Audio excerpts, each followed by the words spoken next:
call the City Council meeting to order on Monday, August 4th, 2014 at 7 p.m. Please join me for the Pledge of Allegiance.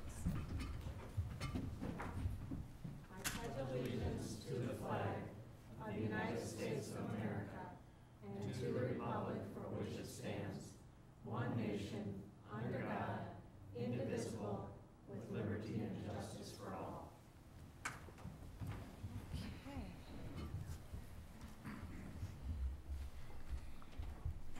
My name is Ann Hunt. I'm the mayor of Minnetrista. To my left is Mark Vanderlinde, Arlene Donahue, Bob Christians will not be here this evening, and Tyler Avens on our council. And then we have Paul Hornby from WSB, our city engineer. On my right is interim city administrator Mike Baroni, Brian Grimm, our finance director, David Abel, our community development director, our city attorney, Ron Beatty from Kennedy and Graven, and our director of public safety, Paul Falls. I think I got everybody? And let's look at the agenda. I have two additions to the agenda this evening. The first one is E, under business items, to continue a discussion that we had during the special work session. We are going to talk about the tax forfeited land by Orchard Cove and looking into working with the MCWD to improve water quality with them using that property.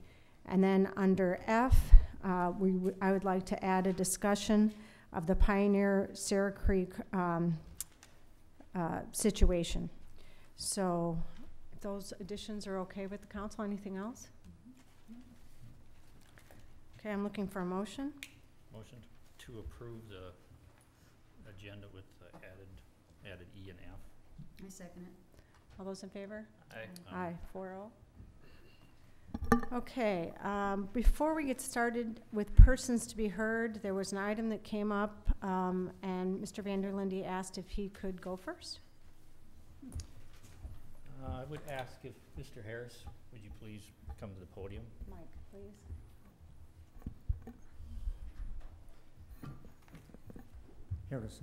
Harrison, excuse me. You had brought something to our attention last meeting, right? Yes, I did. You accused me of ticket fixing. No, I didn't. I asked you if you wrote a letter, and and thank you for producing it. Although you said that you didn't have it the last meeting, but go ahead. I didn't think I did because it was from over 4 years ago, but fortunately I did. Yeah. Did you read Good it? data practices. Did you read it?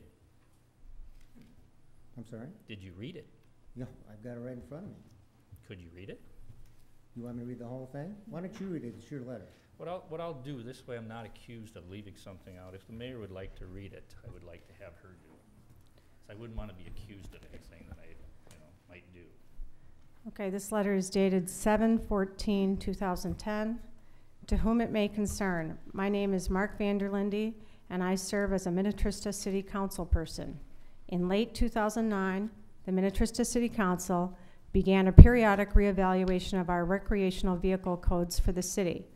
The city had been receiving many noise complaints about off-road dirt bikes usage, and our codes were quite outdated.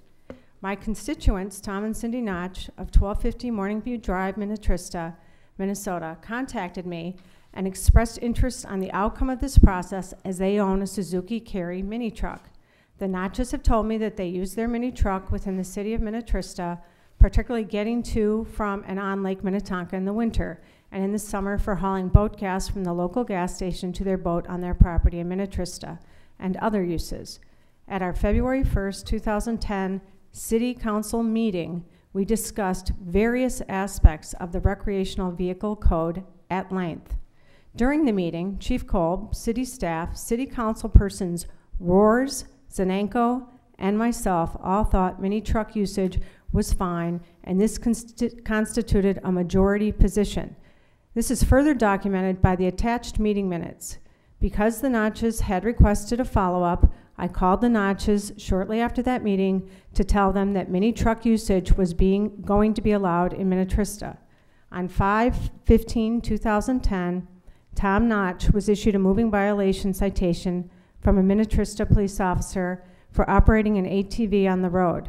Tom Notch was completely confused when he received the ticket and called me shortly thereafter to inquire why he received the ticket if the Minnetrista City Council had verbally approved it in discussions on 2/1/2010. I was completely surprised to learn that even though our verbal council discussions allowed mini truck usage in Minnetrista, the written code that we adopted did not include such language. I hope you will keep these facts in mind when the Notches appear to contest their citation. Thank you for your time. Mark Vanderlinde, Minnetrista City Council Person, 7385 Highway 7, Excelsior, Minnesota, 55331, 952-446-9341. Did you want me to read the minutes? If you could. Attorney Batty felt there were two issues. What criteria is a decision maker to use to grant an exception? The second piece was that staff thought council wanted this burden off their shoulders. Council concurred on having council be the decider. Chief Kolb stated last fall they looked at city code and recreational vehicles and types of recreational vehicles. He stated that piece of discussion was tabled for more information. He stated that there has been a state statute change which allows the operation of mini trucks. The state will not license a mini truck as a normal road vehicle. However, it does not qualify as an ATV because it is too heavy. Staff is looking for direction on whether council would like to follow state statute to allow mini trucks on the road. Staff did not see a safety issue with mini trucks. Chief Kolb stated there would be hours of operation and limiting them to specific neighborhoods. He does see a safety issue if they are driven at higher speeds. ATVs are allowed in the ditches and on ag. He stated there are safety issues with ATVs on the road because of speed and off-road tires. He is asking for permission for mini trucks and golf carts, but not ATVs on the road. Roars concurs. Zanenko concurs if there's enough enforcement in the code for someone who violates the code. Vanderlinde is in favor of the mini truck. Vanderlinde asked about a gator versus a golf cart. Chief Kolb stated the difference is speed. However, they could write something in code on the speed and within certain neighborhood streets. Class 2 ATVs are not allowed in the ditches, and Class 1 ATVs are allowed in the ditches. Chief Kolb will bring back a revised ordinance. That was from 2/1/2010 City Council's regular meeting minutes. So I guess I would ask you is where in this letter did I tell the hearing officer that I gave permission to the Notches to drive? I quoted you what I quoted you what the hearing officer said right. in his letter. And as a member of the public, not privy to this information, what was I to conclude? Now, this is the question I have for you, which I'm maybe I'm completely confused, but is a verbal discussion at a council meeting, is that what entails? Does that mean it becomes law, or don't you have to vote on this stuff? Yes, you do. And well, did you vote at this meeting on this? This letter, what was well, it says in the letter, you say in the letter, I was completely surprised to learn that even though our verbal council discussions allowed mini truck usage in Minnetrista, the written code that we adopted did not include such language. Did you guys take a vote? Because if you would have taken time to actually look into this situation and do some investigating before you bring unfounded allegations, which I've talked about in the past, right? You could have I'm looking at the record. All I have is the record. You could have asked for this letter, right? Yeah, I'm looking at the letter, and I've got questions about it. Before you came here and accused me of something, you could have done some investigating and asked, right? If I had this letter. I'm curious. You told me you didn't have this letter. I didn't think I did. Did it come up in the last 2 weeks? I want to ask this of the police. Was there a ticket issued to Mr. Notch originally that was voided because we thought there was a misunderstanding? Yeah, originally there was. There was. So he was issued a ticket, and he was told, you know what, we understand there's some confusion on this. We're going to void the ticket. And then 6 months later, approximately, he gets another ticket for the same thing in May. You have a letter here dated, and he says, look, you know, there's still confusion, but I'm not going to rescind this ticket because I already warned you one time. But if you want to challenge it in the court, that's up to you. So he shows up at the court, and he has what we have from the documents is this letter and what the court official said. And I guess where I'm confused is, what, you know, is it commonplace, and do you think it's your job to intervene and undermine what the police department is trying to do? They issued a legitimate ticket. You wrote a letter on this, on the behalf of Mr. Notch when he had already been warned one time, and you state in here that you're completely surprised by the verbal, that it wasn't law because there was a verbal discussion. He couldn't have possibly bought a permit because the city didn't issue permits until a year later. Isn't that right? So you had to know that he was illegal. If you would have checked this out, you would know that that statement is completely off base, what you're talking about. We instructed Chief Kolb to bring an ordinance back to us, which included mini trucks, motorcycles, noise ordinance. When the ordinance came back to us, amazingly, the mini truck portion of it was gone. Did you read it? Yes, I did read it. Well then, That's didn't what you that's- ask about it? That's what that statement's about. Yes, I did ask him And about it. when you intervened on Mr. Notch's behalf, it didn't dawn on you that maybe you should tell the police department? What? I was asked by a resident Okay, to write that's a all I wanna know. letter You didn't. to let the hearing officer know You what know, the it's interesting that situation you in say that Minnetrista because was. you wrote this letter on July 14th, 2010, and in June, about 3 weeks prior to that, there was a discussion about this It's in the city February. council, and then they tabled the discussion.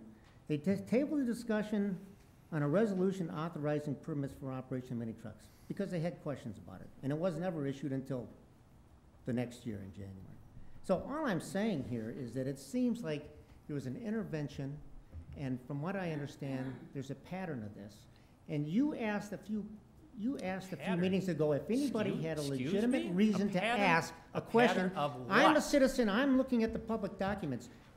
Doesn't it dawn on you that maybe it might raise a few questions in minds when you would read the documentation that's going on here? What are you talking Ralph, about? did you read the A pattern? letter? Yes, I read the letter, I have it right in So front of me. where in here does it tell that they can use, where do I say that it's okay for the Notches to use their truck? Did I say you said it was okay? You're implying that. What? Well, what are you What are talking you about? implying by the letter? What do you, What was the purpose of the letter then? to let the hearing officer know what was happening with this And you item. didn't happen to tell him that he had already been cited on this once before. He knew he was cited. It's The in- hearing officer knew he was cited. Yes. Well, not it's- based on, it's it in doesn't the- appear it's that in the way from letter what I you read. gave me, that he knew that it was dismissed, the first one. And did you also know that these tickets were actually, at what they found out is because they were given on a county road, we can't supersede the county. You know, that's a good question. Can the, Dave, no more outbursts. okay, let me You'll ask have you your this. opportunity. Listen, okay, we'll ask the police department. If you see somebody illegally driving a vehicle on a county road, because the city of Minnetrista, as he's correct, can't issue, you know, a license to do that or a permit, should the police pull him over or not? It's a violation, right? It's a valid violation, yes. Yeah, so I ask you. I'm just telling you what I was told. Yeah, well. That I was told by Chief Kolb at the time. Oh, That's what he really? told me. Yes, he did. Oh, that's interesting. That's interesting, Dave. Mark. You You know what? did too. I thank you for presenting the letter. Finally came out. I'm not sure who brought it forth. Finally but- came out. You came to the last meeting. You You didn't never- ask for it beforehand. You didn't Well, I'm have glad it it. came out.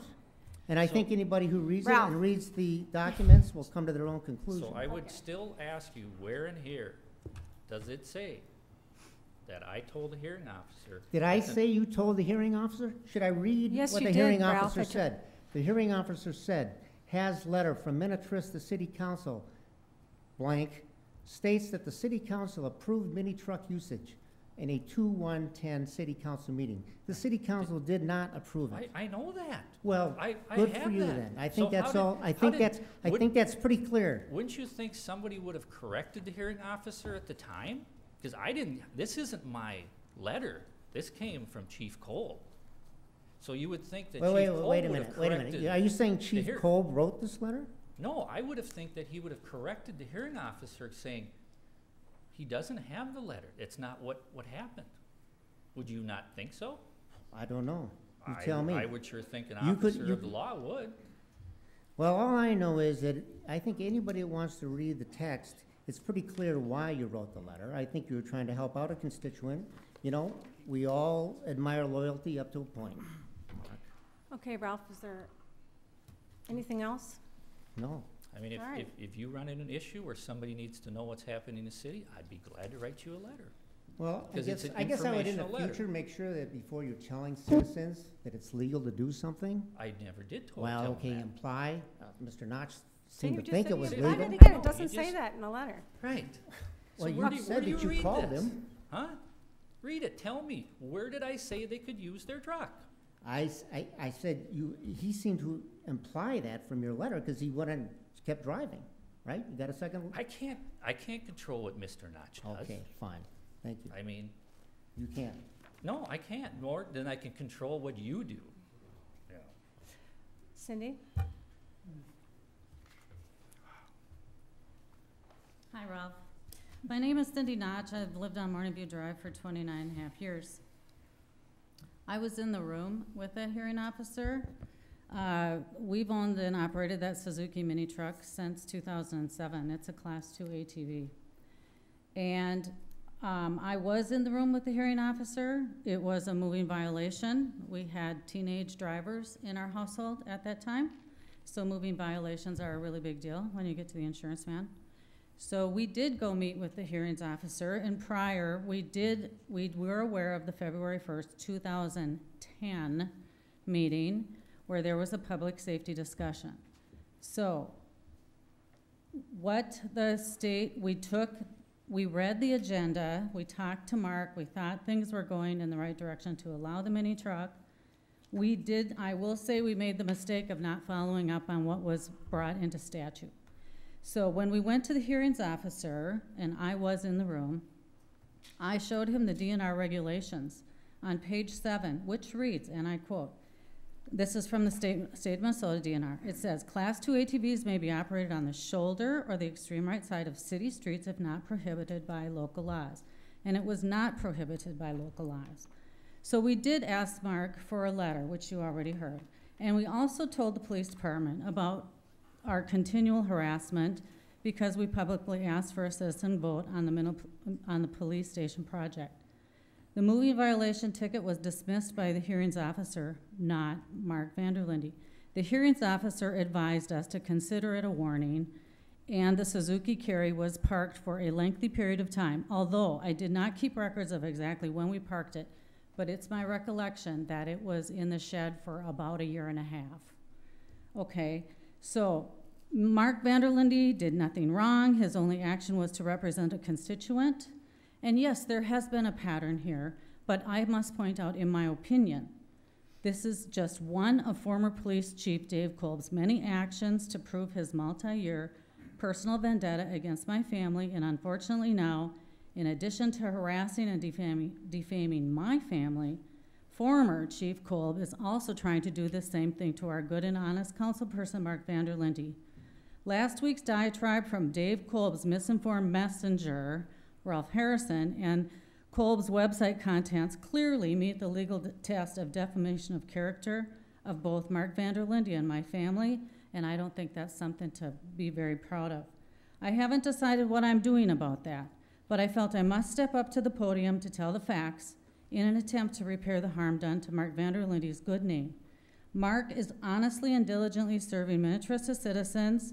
He's willing to take constituent calls. He has the highest integrity, and I applaud you for your efforts, Mark. Thank you. Thank you. Tom Donahue?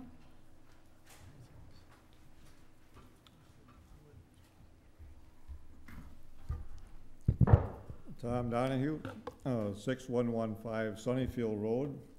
I've lived there since 1964. That's about 50 years. I think that's longer than almost anybody other than Mark living in the city. Seen the good, bad, and the ugly.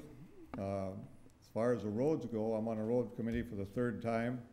We'd like to keep it going. We've had a lot of people drop out. Guy Warner hasn't been there for 9 months.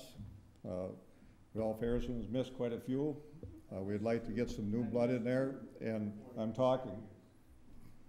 You had 7 minutes last time, mister. You wait. Now, I would like to see some new blood in there. We've got some issues to take care of. I'd like to thank the council. Tim Lemke's been very active. Scott Thomas has been very active. We've got granite on the gravel roads. It's looking a lot better. We got dust abatement. We've got an issue last winter where a dump truck went over the bank at Sunnyfield and Northar, and we needs a guardrail. We lost one of our citizens, Tony Keckler, there many years ago. He got killed in that corner, and there's been other accidents where people have been busted up pretty bad. It's not a thing we need engineered. It's just something that the city administrator, the Public Works, Gary Peters could look at with Mark and maybe a few other people, and I think it would be taken care of pretty easily. And I'd like to thank the council for what they're doing, putting up with all this harassment. And if anybody's got positive things to do for the city, positive things, I think it'd be time to do it. If it's negative things, stay home. Thank you. Okay, next on to special presentations, and on to the much-awaited introduction of Randy Storms from Public Works. Randy, if you want to step up to the podium, I'll read the information about Randy. Randy was began his employment with the city of Minnetrista on July 7th in the Public Works Department. There were 16 applicants for the job, and Randy beat them all out for the position. Randy's previous experience, he has 12 years working for Mineral Services Plus of Green Isle as a senior tech, and then he had 1 year where he worked for the city of Cologne in their maintenance as a maintenance worker. And I know he, prior to that, has a family farm that he farmed for many years. He's a high school graduate of the Waconia High School. He's got an auto mechanics diploma from Hennepin Tech, and he does have a Class A CDL with both an air brake and tanker endorsements, and we're glad that Randy's here. So, Randy, welcome. Thank you. Welcome, we're glad you're here. Thank you.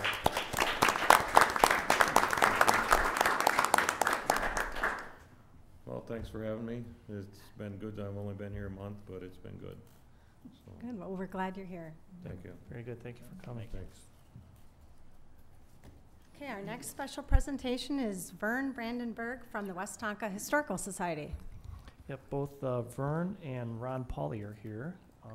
And council, I'm going to start with Mayor Hunt, and there's 2 pieces of materials here that they have, and I think Ron's going to speak. And they're actually going to show a short video from the Historical Society, and then tell us a little bit about why they're here tonight. So if you want to go ahead and cue it up. Thanks for allowing Vern and I to give a presentation tonight. I've lived at 1300 County Road 110 North for 48 years. I grew up in St. Bonnie in Minnetrista, and it was Minnetrista until St. Bonnie annexed our farm and the Louis Gothman farm across the street. So I'm a 72-plus year member of Minnetrista. Last September, Vern Brandenberg tapped me and asked me to get involved with the Westonka Historical Society because I had worked at Tonka Toys in product development from January 65 to April 83. And he wanted me to pay attention to the Tonka Toy Room. Prior to that, I had no involvement with the society at all. Vern's one of the old timers there. So anyway, I'm here to give you an update on it. We've got a lot of collectibles. We've got a room where we can show, people can look at videos, and we're going to show you one of them. And we've got a room where the Andrews Sisters display is, and we've got a room where we have started collecting things from Minnetrista, Spring Park, Mound, Orono, and Navarre. And this all came about because we were allowed to rent the top floor of the former Mound City Hall. So now we had space for it. So why don't you show one of the videos that's available when you come in. People come in and do research, go through maps. Can I take the microphone there? A few weeks ago, we were given a Hennepin County map book from 1889, and I looked up Minnetrista on it. And there was my great-grandfather's farm, right, Oh, neat. located on it. Shortly after completing its new trolley line to Excelsior in the fall of 1905, the Twin City Rapid Transit Company decided to establish a fleet of safe, well-built express boats and operate a public transportation service on a set schedule, connecting several Lake Minnetonka communities to a new dock station at Excelsior. 6 steamboats designed by R.C. Moore of Wayzata were built at the transit company's South Minneapolis shops over the winter of 1905-1906. They were brought out to the lake and launched on May 7, 1906. The boats were given names based on suburbs and resorts served by the company: Como, Minnehaha, White Bear, Hopkins, Harriet, and Stillwater. Each boat was 70 feet long with a 14-foot 10-inch beam and capacity for 120 passengers plus the 3-person crew. The boats were designed to look like the company's streetcars, being painted canary yellow and having the same type of seating. The boats maintained a cruising speed of 12 miles per hour. The boats ran from May 15th to September 15th. It cost 10 cents between any 2 points, 20 cents for a round trip, and 50 cents for a complete circuit of the lake. Each boat was assigned a run number with destinations displayed on the boat, as well as on signs at the dock station. To better serve the upper lake, a large dock and loop track was built at Wildhurst in Tonka Bay in 1908. The right-of-way to this loop is still visible along County Road 19, across from the Tonka Bay City Hall. From Wildhurst, boat run number 4 made a regular trip to Spring Park and Woolnows on Island Park. Boat run number 5 made the trip to Mound via Zumbra Heights and Crane Island. A special run number 6 was established later in 1908 to make 1 or 2 direct trips between Wildhurst and Mound during the morning rush hour. The travel time for this trip was 43 minutes. The run to Mound was short-lived due to competition from the Great Northern Railroad, which provided convenient service from Mound to the cities. The service to Mound was cut back in 1909, then dropped completely in 1912. Service continued to Island Park with the addition of a stop at Pembroke in 1914. With the increase in automobile ownership and the improvement in roads, boat patronage dropped dramatically in the early 1920s. Service was discontinued in 1926, and all but one of the 6 steamboats was scuttled by April 1928. The lone survivor, Hopkins, was sold and used as a private excursion boat until 1949.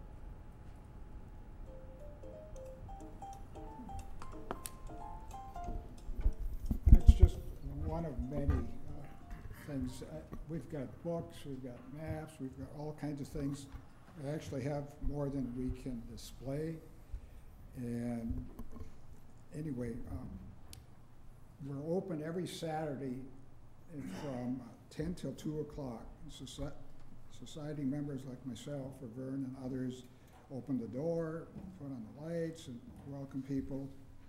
And we've been in the current location since the 15th of June, and we've had way over 500 visitors from the Twin Cities, from 14 states, New York to Washington, Florida, North Dakota. Last Tuesday, Vern and I visited with a couple that collect Tonka toys from Montana.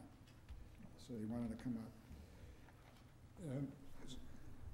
There was a program on Pulse. I don't know if any of you have watched that on the local cable television that showed had a tour of a brief tour of our history museum. Earlier this summer, I and a few other people went over and we had a tent for the Excelsior Concourse car show, and we had a lot of visitors. Over 100 people stopped by the tent, and it was not the best time because it was raining, and the car show ended up on the street instead of being forced to walk by our tent and other tents, so, but it still worked out okay.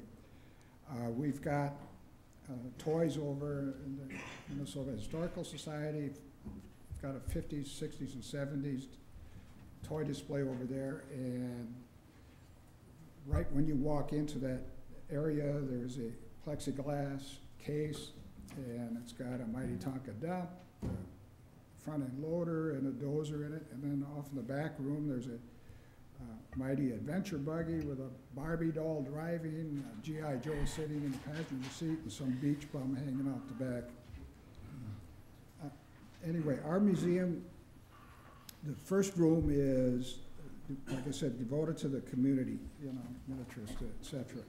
And, you know, we continue to beg for and ask for more information, and we need the room to display it. We also have yearbooks from the high school that go way back. We've got features that represent Spring Park, and anyway, streetcar maps, we've got all kinds of things. The second room is local celebrities, the Andrews Sisters, Kevin Sorbo, I don't know if some of you heard him, Native American things. Again, we need more room. We have to get more aggressive to get Native American items. But all these rooms are really packed. And Top Rock Vam is the person that really has adopted the Andrews Sisters room, and a lot of his stuff that he's accumulated are there. He ended up getting an entire collection from a fella in Georgia. One of them is a piano that the Andrews Sisters played. And then the third room is the Tonka Toy Room, and I'm there almost every week. And I've kind of been forced to adopt the room, but I shouldn't say forced, but it gives me better than going to the bar, I think. At least my wife thinks so. And because I'm there most every week, I end up being one of the tour guides. But we rotate and people come in. We try to have people that know the particular room and can really give information. Lloyd Lauman, a person from Laconia, was vice president of manufacturing, and he started working with the Westonka Historical Society on the Tonka display room. So, but it's once they were allowed to move into the city council or the upper floor for the former city hall now, we got a chance to, fell out in County Road 44, brought a big cabinet in, brought some more cabinets, and a couple months ago, I put together the cabinet. Used to be display the trophies from the Mount Westonka High School, so now we got more room for some more toys. But everything is full, and our real dream is to go down to the fourth level and take that fourth level over and make that all Tonka and competitive toys. We have monthly programs that we actually have. Most of the time they're put on in the council chambers, City Hall.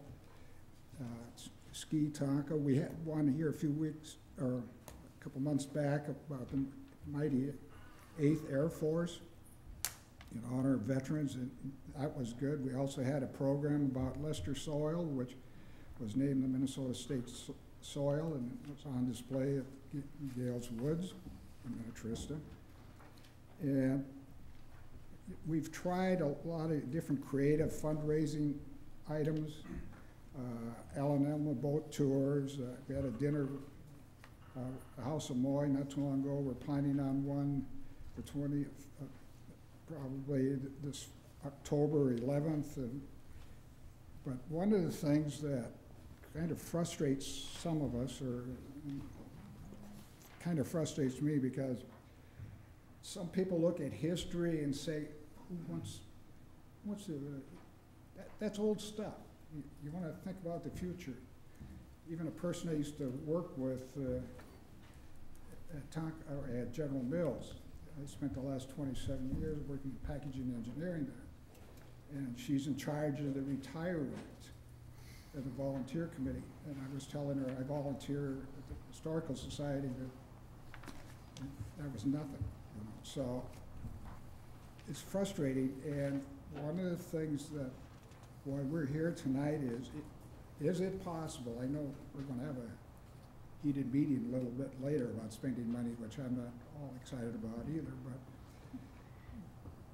we'd like to have you consider annual funding of some sort, because short of having some sugar daddy give us $1 million, I mean, we can't keep this going. There was a period in time when the Historical Society had to pack everything up and put in storage. Poor St. Bonifacius is kind of at that point with their society displays. But anyway, if you got any questions, feel free to ask. Otherwise, thanks very much. Thank you. Do you have any questions, Council? No. No? Thank you. Trillium, if he's gonna do trillium, what's that, the drainage thing, trillium? That was supposed to be persons Well, it behavior. wasn't on persons to be heard. I think that's where we were gonna put him, and maybe just didn't sign up. Is that, Dean? Yeah. Okay, so Dean, you were gonna make a presentation? Yeah, if you could. Okay, Wasn't sure if I missed that part of the evening. yeah. Dean, put 'em on. I live at, I'm Dean Johnson, I live at 4215 Trillium Lane East, and I'm here tonight to talk about a storm sewer issue that we have. If we could maybe pop up the Trillium Bay thing here. I think you might, the city council might be somewhat aware of this. I know Paul Hornsby is. And so we're here to kind of sort of present the case and just emphasize our concern over what's happening here. On the red part, you can see this is Trillium, this is the neighborhood of Trillium Bay. The southern part of Halstead's Bay is up on top there. This is where a storm sewer exit and then flows into the pond here that then exits into Lake Minnetonka. And most of the water from like this area flows into that storm sewer, and so there's a lot of water that goes through that storm sewer. And I think in the past, when the development was originally done back in like 1996, it probably had riprap up to the bottom of the storm sewer. Over the years, it's kind of eroded that away to the point now where when the water exits the storm sewer, it drops about 6 feet. It's eroded the stuff away. It's all the fabric is like torn away, and whenever it rains now, it basically is just washing mud down onto the neighborhood and into the pond. And we have kind of a history with the pond there. We worked with the watershed district in 2003, and we actually got a grant from the Cynthia Craig Association. So maybe some of you might be aware of the project we did there. We drained the pond, graded the pond, upgraded. We had a dam up here that we ended up fixing up. We put a weir in the bottom so we take the bounce out of the pond. We did 60,000 plantings around the pond, and we still do tours with the watershed district from time to time, because I think they look at Trillium Bay as a successful way of managing your shoreline from an ecological standpoint, you know, without using riprap and stuff. So we have a bit of a history there. So consequently, we're here to kind of talk about, you know, if we can hopefully get some help on this. So we had Bar Engineering out and also Stantec, and both of them, you know, walked up to the site, and the solution's pretty obvious. What we do is we extend that. Actually, could we show the video of the water coming down from there? You might all have to kind of turn your head a little bit to the side here to kind of check this out. But and this is not during one of the bad storms, one of the 3-inch storms or whatever that we had. And so so like I say, it comes out of the storm sewer, drops 6 feet now because it's eroded so much, and now it's really starting to pound. As you can imagine, it's really taking the soil out of there. So what both engineering firms are saying, I think Paul's in agreement with this, if I'm not mistaken, is the solution is to take that storm sewer and extend that straight down to the pond. If we can go back to the Trillium Bay photo. So right now, there's a 6-foot drop into the mud, and that, all the swirling mud you see was coming from the video. So the solution would be to take that storm sewer and just extend it down and right directly into the pond, and then it takes care of the problem. I asked the question, well, what about doing landscape fabric and some more mulch? Fill in that area, build up to 6 feet, and The problem is it's a difficult thing to engineer properly. It just ends up eroding. So really the best way to handle it is just put a tube into the ground and be done with it. So so at any rate, so we're asking for your help to get that done before we get any more mud going down into the pond and kind of eroding some of the efforts we've done in the past. And there is a lot of erosion now happening from the banks of the two. There's one house that's really pretty close to that you know, is getting affected. Yep, and Paul has made us aware of that. Plus, we've talked about it a couple of times, and we're under E. We're going to talk a little bit about some things that we're doing with Minnehaha Creek, but there's a lot of grants that are out there right now for erosion type issues and stormwater issues. And our Plus, understanding is, I think the Minnehaha Watershed District said they'd be willing to fund something like this, possibly Right. up to 50%. So a Right. combination of that and the city funds, it'd be great to get something taken care of. right, like that. and they asked for a prioritized list to give them, because of course, with all the rains, cities are asking for that money, not Sure. just us. So would you want to hear from one of the neighbor? Do you have any questions, first of all? No, we're aware of that. We're aware of Okay. about 6 sites. In fact, at our last meeting, Paul included the Trillium Bay site. So we're well aware of it. So what does it take to get to the top of that priority? Money. That's Money, my question. it's Money. always money. It's always Your money. tax dollars at work. Yeah, Yeah. no, it's a process to work with the watershed, and actually, that's thing. under number E. We're gonna talk a little bit more about that. Okay, all right. Would So, you want to hear from one of the neighbors? Sure. Hear one of the neighbors if they'd here like tonight. to. Sure. Up to you guys. I'm David Milray. I live at 4405 Trillium Lane West, and that water that you saw is going right through my backyard. And every rain, whether it's a half an inch or more, we end up with all kinds of silt and just amazing amounts of runoff that's now creating its own little channel that goes right through my backyard. So it's kind of a mess. And my neighbor's house is perched precariously right on the edge of that culvert area. And so every time it rains, it's washing more and more of that dirt out. And so both of my house isn't like right on it, but his is right on it. And so we need to get some action on that sooner than later, because it's a mess. It's a disaster. So thanks for your time. Thank you. Say, David, do you know, would we need easements for this, or is this homeowners association property that this pipe's on, or? I'd have to refer to the surveys. I haven't pulled them up as part of this. Paul, I know you were out on site. There's not an outlot there, so if anything, there would be a drainage and utility easement for that storm structure that goes down. Yeah, that storm line goes right down a lot line, but then there's with the erosion that's occurred, it kind of meanders down toward the lake.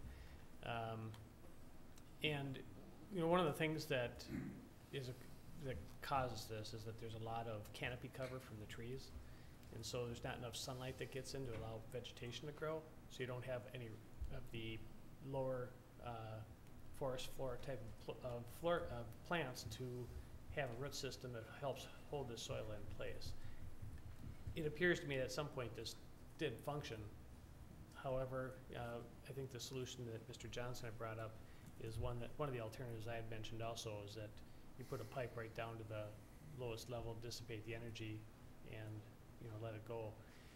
Right now, the way it is, it looks like it's fairly sandy, and it's washing a lot of material, or has washed a lot of material down. So it is one of those, I think out of the 10 I showed you, this be one of the 6 priorities, I think, that have 6 other ones or 5 other ones look just like this, or very similar to. And this is where your surface water management fee goes to, so that we can match funds with the watershed. So if you wonder what that fee is, that's what it goes to. I would assume that with the plat, in a more modern plat like this, that there are drainage and utility easements on the lot line. And that's just one of the things we would have to confirm. Okay. And if it were a problem, I'm sure it'd be very easy to get easements from the neighbors to allow something like that to go on. And to the point about the, you make a good point about the shade. I mean, it's impossible to grow anything back in there. The tree cover is so thick. And, we really haven't noticed the problem as much 3-4 years ago. It's now that it's dropping 6 feet, it really erodes because that water drops so far and it just pounds that soil away from the ground. So it's Okay, thank you. Okay, next, consent agenda. Any questions on our consent agenda? Okay, then I'll look for a motion. Motion to approve the consent agenda as written. I'll second it. All those in favor? Aye. 4-0. Okay, no public hearings this evening. The next item is the water treatment update. Woo-hoo. Well, I'm just going to introduce Brian. He's going to go through the staff report and give you some information on our water users survey. Thanks, Mike, and Madam Mayor and Council. I'm going to go through the memo. The main, the brunts of the that I'm going to talk about is on pages 24 and 25 of the packet. What you'll see there is the summarized results. I'll start out. We sent out just shy of 1,100 postcards or mailings with postcards. I think it was 1086. We sent one per property owner within the city that's on the water system, and obviously some people own multiple properties, so that's why it's a little shy of, even though we have more than 1,100 connections. That's what we had for I guess a sample size, and we ended up getting back 438 total responses, and which was about a 40% return on all cards. And when we talked with the gentleman at the Herald Journal that helped us with the mailer, sort of eerie, he said basically what you'd expect on this type of mailing is about a 40% return. So obviously the other 60% they've gotten mailing, they had opportunities, and they, didn't get it back for whatever reason. So, but I think we still have a pretty good statistically valid sample size of our, or just pretty good response in general based on that information.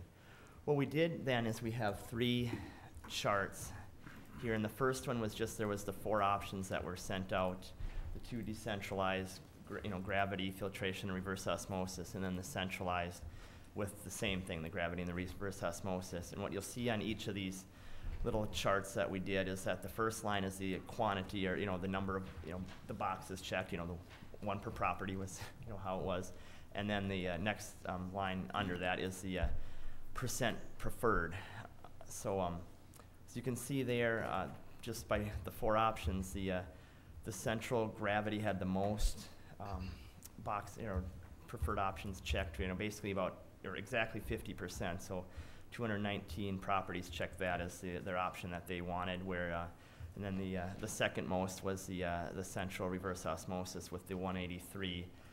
The decentralized and for both options was pretty minimal. You can see there, basically 5% for the gravity, 1% for the reverse osmosis. And then we also did have 10 properties, and there was some interesting comments with those as far as, the no answer was basically, no, we don't want anything, the water's fine as is. So there was still some people out there for, and that's fine, that's their prerogative, that thought it was fine as is. So from there we drilled down further, and we went by, well, let's take just combine the type of the number of facilities. There's the decentralized method, which means 2 or more, or multiple facilities, or the centralized. And from the first chart you can see it, but from the second chart it becomes more readily available that, 92% of the respondents said that the central facility is the way to go, versus about 6% said the decentralized. So I think that was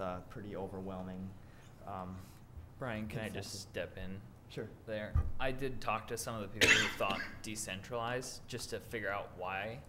And I think most of the people who selected the decentralized option were doing it based on their gut told them that it'd be easier to phase it in than the centralized. So that, I think, is the reason behind it. Sure.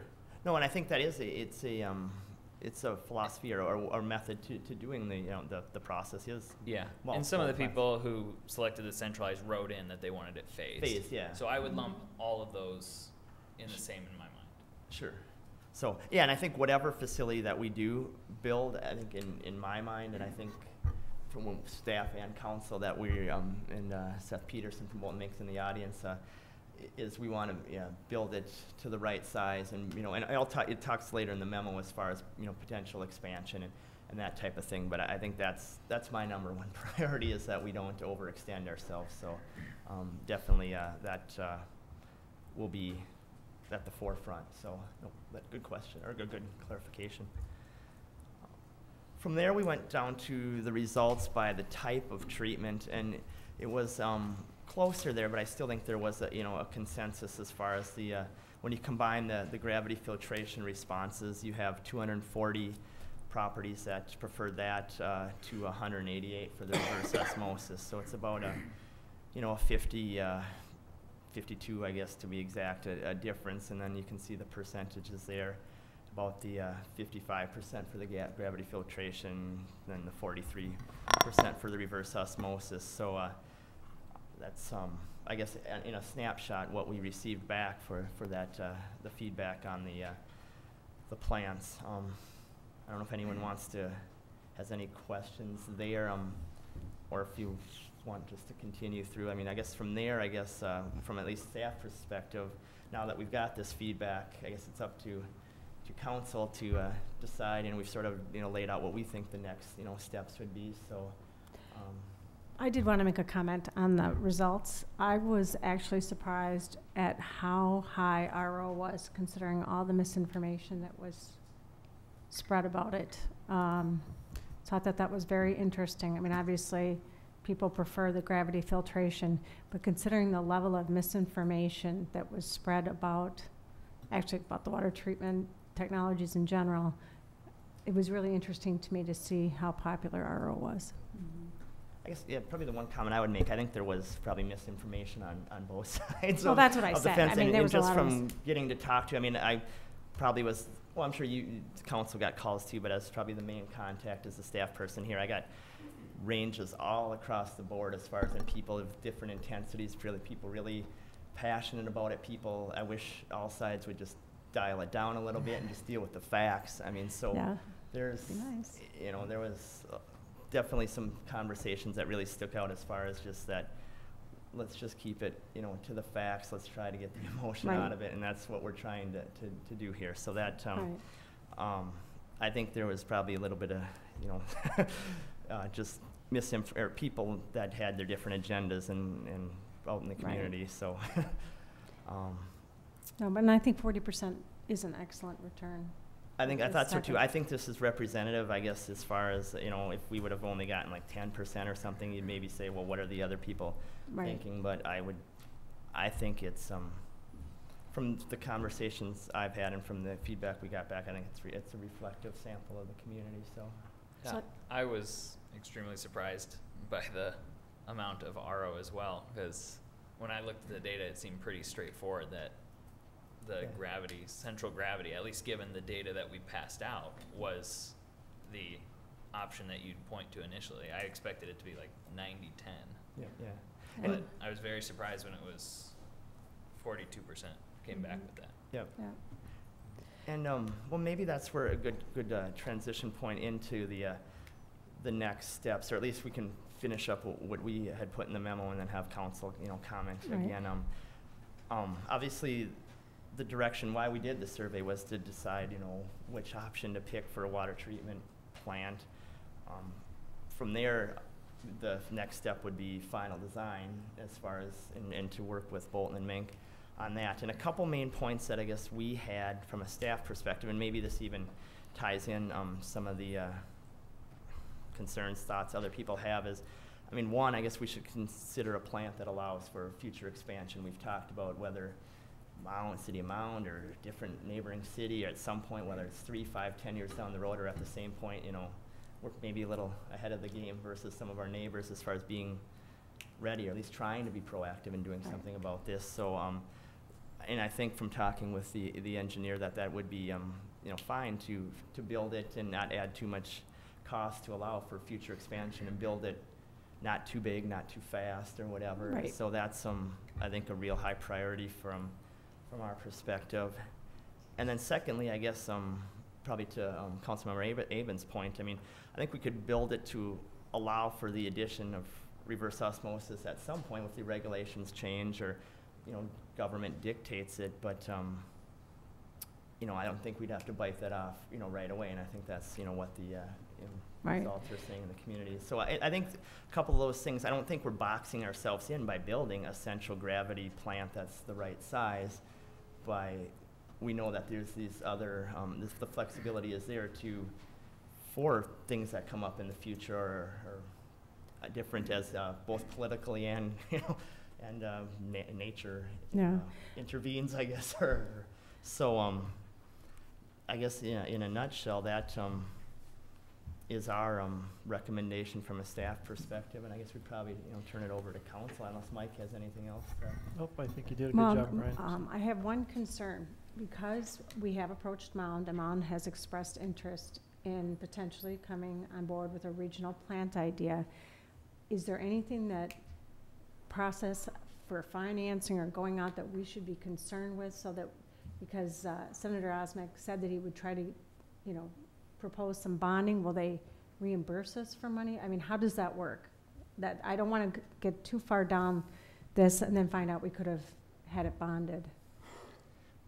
Well, that's a good question. Yeah, I wish I could give you an answer. From my perspective, I guess it depends on how quickly and how much time is of the essence from council, because obviously the next legislative session isn't until obviously the new calendar year, correct? So I mean that's already 5 months or whatever. I know, so but that's something I think we should talk. If we spend the money up front to get started, can we still be bonded? I don't know. Do you know, Ron? Or maybe Todd Hagen's here too in the end. So. No, okay. I don't know the answer to the question. So if you Todd, do. If you do, please come up. Yeah.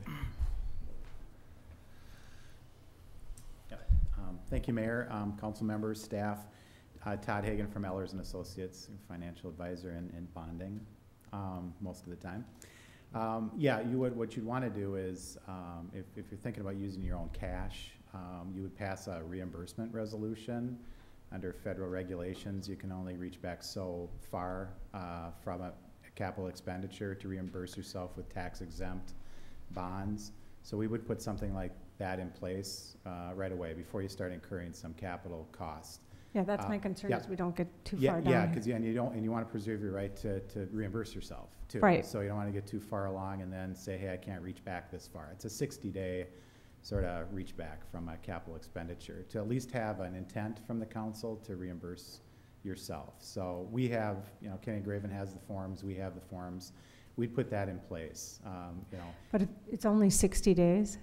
That's what between the expenditure and signing an official intent, or having council action saying, yeah, we intend to reimburse ourselves for that cost. But if it's preliminary engineering and just a minimal cost of capital cost, you don't need one of those usually. But I'd recommend putting one of those in place. Yeah, wanting to clarify, I think, to Todd's point, I mean, you're talking 60 days back and then proactively going forward. Yeah, and you can make these intent declarations as many as you want. It's just that you've got to make that intent within 60. Yeah, so but we you should get up definitely to do that.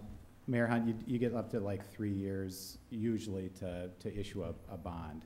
Okay. So because if Mound came on board and we were able to bond, we want to make sure that our costs will be covered. Yep, and then we want to make sure that we're applying to as many agencies as we can for, grants are great if we can. Well, we're on the list for PFA, right? PFA and, all those, USDA, whoever, and even some legislation to help with that. If there's anything that we can do, we try to go for the free money as much as possible. Absolutely. And then try to think about, who's got the best loan, that's our next step. And we think PFA looks like the best one for this type of application. But if we can get Senator Osmek to bring it forward and bond it, that would be wonderful. Yeah. With legacy funds. It would. Great. So, Seth, did you want to say something? I don't have any more on that piece of it. If the PFA, I think, is a great program. We've talked about that. That's a 20-year low-interest loan program. Cities applied for that. We'll know later this month, early September, exactly where you fall on that list. I think stuff that we've played forward with you and told you about interest rates, we kind of said 2% was that kind of that magic number is where we thought a good estimation for the numbers. And interest rates will change, obviously, but right now they're at the historic lowest ever and lowest that PFA can loan out at, and they're at 1% now. So that means if you locked in your loan right now, you can't do that until you have plans and specifications approved and you have the project bid and awarded. So you're a long way from that, but historically they're at the lowest point that they've ever been at. So they're right at 1%, which is a tremendous financial incentive to try to capture those low interest rates. Now, who knows where interest rates will be 6 months from now, 9 months from now? We have no idea. Maybe you know. And if we knew, we wouldn't be here at a council meeting probably, right? Yeah. Right, yeah, absolutely. So, as far as timing, I wish Bob was here. He's gone for a family death. Are we ready to make a decision this evening, or do? I think we need to find out how phasing in would work from Seth. Because when we were talking about it in the subcommittee, it didn't bump off much because you still have that huge capital expenditure cost of getting the whole city connected. Is there any way to phase it in? You can, and I think the most recent numbers that were used as part of this survey, we came back, we downsized everything. We used the different population projections, and so we were looking at a plant that was considerably smaller than before. Yeah. There is a certain expense to just now running piping around the city, and so that's inherent cost that you can't really get around. Looking at sizing, maybe you can downsize some of those pipes, but you need to be cognizant of the future to size them appropriately for the future. The water treatment costs came down, the capital costs came down substantially. The staff recommendation about sizing it and designing it for the future is really easy to do. It's very cost effective. It's not a lot of extra cost. You're adding some extra pipes. Same thing with RO. If you want to set yourself up for RO, it's an easy thing to add in, and it adds very little cost. I have some figures along. If you'd like to see those, we can take a look at those from a facility that we did just recently and bid it about a month ago, where we did the exact same thing. Set it up, it's a growing community, set it up for future expansion, set it up for RO. They were looking at RO also, but said, hey, right now that's not for us, but we want to make sure it's an option for us down the road. So if you'd like, we can show those figures, otherwise we can go on to something else. I think, yeah, in conjunction with Seth's point, I think the most recent run for the central gravity had it closer to 16 million, where I think before it was 21 million for that method. So, and I think from my perspective, and correct me if I'm wrong, so I think through the final design process is where you'd really be able to really concentrate on, because I still have questions as far as whether Bolton and, your numbers are, is that those peaking numbers, is that where the city's never ever going to exceed it? I mean, because I don't think we need to, if you have a few days in the summer where not everything's treated, I think that's acceptable. Like, that's the way I would like to see, if there's ways to bring the costs down. So I think that would be more, from my conversations with Seth, once you pick an option, that's where you can really winnow down and say, is this $16 million project right, or is it 12 or 13 or whatever, as far as that through the final design process, some of that gets winnowed out, correct? Exactly. Yep. Once you get into that, you can kind of really look at it. And, some of the water main costs, we're working on stuff that we're looking at maps on a very high scale. We'd work with WSB and Paul and look at that and see what there might be some infrastructure already in the ground that we can tie into that, we might have accounted for pipe there and we don't need it. So now you save some dollars that way. There's developments going in that we can tap into some of those now maybe, and there may be some cost savings there. But until you get into that detailed design, it's hard to get those numbers and whittle all that down. So Brian's exactly right, that it takes you to get into that final design to really come up with those final numbers. So what is the next step? Do we select? We get to ask you that. So what do you guys want to do is the next step? Yeah, I mean, the next step would be to select an option and then have Bolton and Mink do the final design, and that process I think takes a few months or so, doesn't it? So then that's where the timing to get all these detailed information, versus doing it for all 4 options. Obviously that wouldn't have been cost effective, doing it for the 1 option, and then that's where these finer details get worked out. So I guess that would be, I think from staff's perspective, if there's a consensus of the council, tonight to move forward or through a. Yeah, I'm comfortable with the central gravity moving forward with that. I think the 7% figure is doable. There was an NPR article that 6% is the kind of average of rate inflation because there are so many cities that are starting to develop their treatment centers. And so we're gonna fall right in with that average. Yeah. And Yeah, I because think that that's a straightforward 7.5% option. is right now, but yeah, if there's some cost savings or something we can find, we may be closer to that 6% once we really flesh it out, so. Yeah. Further. But I don't think we can go for 20% rate increase. Most people's budgets couldn't handle that. So I'll motion to go ahead with the moving towards finalizing the plans for a centralized gravity plant. I'll second that. Before I take the vote, I do want to make a comment. I believe that RO is the future, and I see us going that way eventually, especially if people have been paying attention to the news in Toledo, Ohio. But when I was, yes, but it would have been solved by RO. But I wasn't elected to represent my personal feelings on it, and so I too believe that centralized gravity fed is the way to go. So, all those in favor? Aye. Aye. 4-0. Thank you. Okay. Bond discussion. Yes. Madam Mayor and members of the council, the next item starts on, I believe, page 66 of your packet, and this came out of the last council meeting when we were talking about refunding, I believe the 2005 and 2007 bonds, and those processes are still moving forward, but I think we were going to look at potentially going through the process of reclassifying the EDA lease revenue bond, the 2009 A bond, to a CIP or capital improvement bond, and I'll turn it over to Todd's attached a draft of both the what a draft CIP needed for that process, as well as a timeline and cash flow report as far as what the potential savings look like, at least at this point in time. So I'll let Todd go through some of those items that are on pages 67 through 88 of your packet. So, Great, thanks, Brian. Mayor, council members, Todd from Ellers again. Brian had summed that up correctly. Rebecca was here a couple meeting ago talking about refinancing the 2005 and 2007 bonds. Targeting a bond sale on August 18th, but we also did look at refinancing the 2009 AEDA lease revenue bonds that finance the police station and the Public Works garage.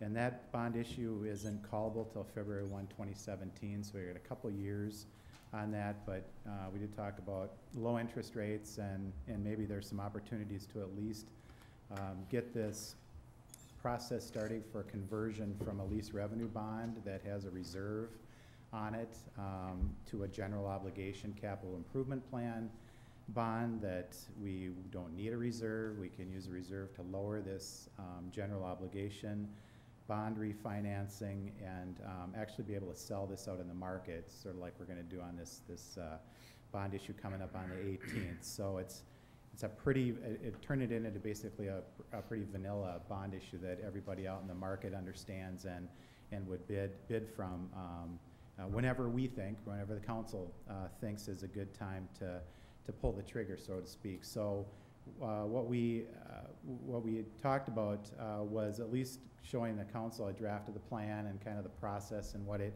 would take to reclassify, I guess is a good word, these bonds into a bond that will save you money is what we're trying to do. We're not extending the term, manipulating any of that kind of payment structure. We're keeping it uniform, same as before. We're just going to exchange one bond for another, eventually, if that's what you would like to do. But we need to have this process in place, which basically requires the council to start off and basically call for a public hearing and set a public hearing date to talk about not only the capital improvement plan, which is really in this case just a financing plan is what this is, not your big CIP that you have. This is any time over the 5 years. The plan is here is to be able to pull the trigger and issue these refinancing bonds to save you some money. That doesn't have to be this year, and it doesn't have to be next year. I mean, it's any time in between now and actually it could be 2019. But being able to pull that trigger requires, again, this process. And so we talked about the process requiring a public hearing, and then there's a 30-day reverse referendum type process that we have to wait between the hearing and the issuance of bonds, that if we get a petition or residents, don't like the process, they have a problem with any part of this, that they have a chance to sort of be heard. So we've got due process going through this, but I do want to stress it's for an interest cost savings. So I mean, the building is built, and we have a bond issue that's out there. It's somewhere around, I think right now, it's about like 4.4%, 4.5% interest. We're going to take about 2% off of that if we're lucky. Again, I don't have the crystal ball, but that's what we would hope to at least take 2 or more percentage points off of that to get it down to 2.4 or 2.5% to make this work. And then again, I talked about releasing the reserve requirement that's somewhere over $400,000 that was financed with bond proceeds, and we would apply that to lower the bond issue. So the cut to the chase on this, we looked at the numbers in the market right now, and it's like a little over 2-year escrow we'd have to have before we can call the bond issue. We're looking at almost $450,000 savings on this, which is $25,000 to $30,000 a year. That would sort of come off of your budget, which is nice. And this would be either way we do it. We do an advance refunding in advance of the 2017 call date, or we wait until then. It would be instant savings in this type of project. It wouldn't have to wait to experience the savings like in these bonds that are happening on August 18th. So it'd be, again, a savings that you could budget for next year's budget or the year after that, of not having to pay that extra interest. So what this actually is a city acquisition of the facility under state law and a refinancing under federal law. So we're actually going to buy it from the EDA. The city would purchase it from the EDA with this mechanism. So the EDA wouldn't have any interest in it at all anymore. That was a financing mechanism in 2009, and that would go away then if we would do this refinancing. So just on the schedule, it's this bond is subject to your net debt limit, and you have plenty left over. You would have over $40 million left if bonds were subject to the net debt limit of the state. And it's also subject to an annual levy limit, and you would have like $1.5 million annually left to do more of these types of bonds if you wanted to. So, you're lucky that the city has a high taxable market value, and you can do these types of financings. Not all cities can, but Minnetrista has the has the ability to do this. Again, you can look at this now. You don't have to act on it, but if you wanted to, we could either call for a public hearing tonight, or you could call for the public hearing on the 18th. We would have to publish the notice once. It has to be in the paper for a while, at least 14 days, not more than 28. So, we could have a hearing on like September 15th if that's a meeting for you in September, and you wait 30 days, and you could sell bonds on October 20th if you wanted to act right down the line here. Or you could just hold a hearing and just wait it out, and just if the market moves on us, or you say, hey, I don't want to issue refunding bonds yet, we've got the ability under this plan to be able to make that choice without going through the hearing process anytime within that 5-year period that the city feels, hey, it's the best interest we're going to get, we think, and we're just going to go ahead and do it. So I wanted to make sure that if you wanted to go through that process and preserve your right to make that decision at any time, it doesn't hurt to go through this at this point. Are there any questions, Brian? You look like you have a question. Oh, I was going to say, Todd, so you're referencing there the schedule you're speaking off of is on page 81. That Appendix C is basically what you were referencing, correct? Yeah, that's correct. There's blanks in it right now, and I was just sort of verbally filling it in to say, hey, you could actually set this up even by, fall, and then if you wanted to, and, bonds the rates are supply and demand. It's, it's not really stock market or anything. It's just that, hey, are a lot of bonds selling? Are a lot of bondholders, do they have money to invest? What's out there? And usually there's not a lot of projects at that time that are being financed, and that's sort of when you bid over the winter, on projects typically. And sometimes, it's a good time to issue a bond, at that point. So, yeah. So any questions, council? Is there any downside to this? It sounds like well, the it's only all upside. well, the only downside would be that we are converting this bond issue from an annual non-appropriation lease, where the council makes a decision every year if they want to levy for it, and make those bond payments, to a general obligation bond that says, the county auditor's got the tax levy, and if you don't levy, they will for you, and the bondholder likes that better than a lease, because even though there's no threat of you not paying, it's essential function, so to speak. But there's always that, risk to the bondholder that, you might not pay, and this way you have to pay. So, I mean, that's the conversion. Now you're bond by the full faith and credit of the taxing powers to make the payment, as opposed to deciding to at the end of every year.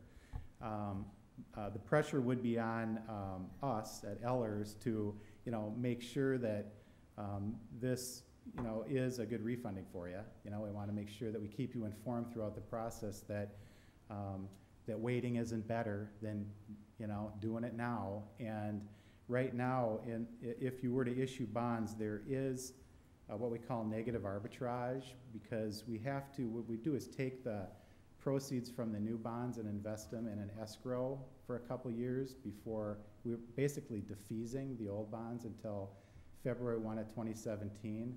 So it's out there, but it's being paid through escrow. So that lease will be out there till 2017. And then this bond will, you pay on this bond right away.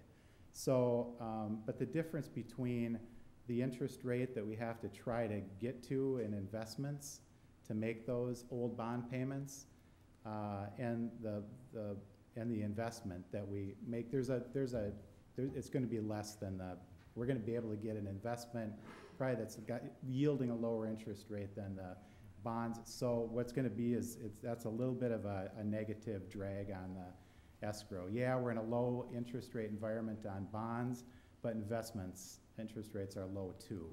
So right now there's about $150,000 of that negative arbitrage in there. So all things being equal, what you have to kind of process in your mind is that if rates stay the same, and we know the bonds are fixed no matter what, that rates aren't going to go down, or rates aren't going to go, well, all things being equal, if rates stay the same, that you could actually add that $150,000 in negative arbitrage to the $450 that you're saving. So you might save more by waiting. But as soon as interest rates go up on the bonds, then you would be losing, or you could kind of get to this point right here. So we have to have that, I don't know, crystal ball, or at least have a good estimate of the market where that's going to go. Now that's not too high in the whole scheme of things. I mean, it's a $4.8 million refunding, and you're saving $450,000. So you've got $150 negative arbitrage. I've seen it higher, and we've waited. I've seen it lower, and we've waited. But we do want to make sure we get a feel for the market for you folks, and just so you have at least some educated information of where rates are going to go. But we do have to it's everybody's best guess, I think, at that point, where things might be. But I think you stated it well, Ted, that 450,000 is net of that negative arbitrage. That's net so of that, yep, it's net of fees, and it's Yep. really what we're getting, and it's yielding, it's yielding another indicator, it's yielding a 6.7% present value savings. And state law, I think the benchmark is 3%.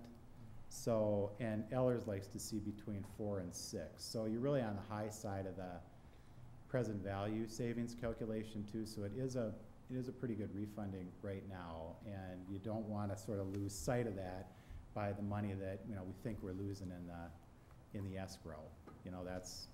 So we try to give you indicators like that. Right now it looks like a pretty good refunding actually if you did it now.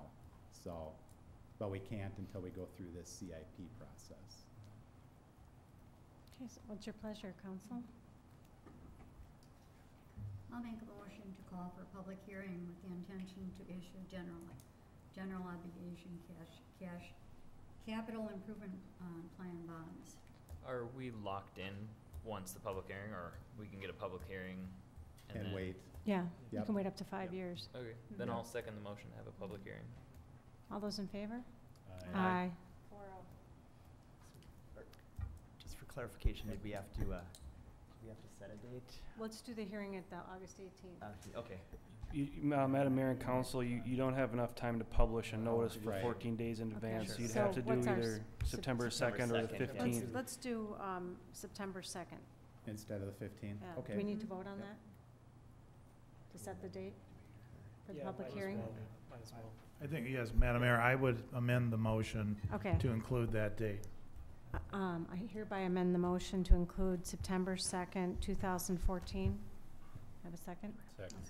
All those in favor? Aye. Aye. 4-0. You'd have, well, you better count the days.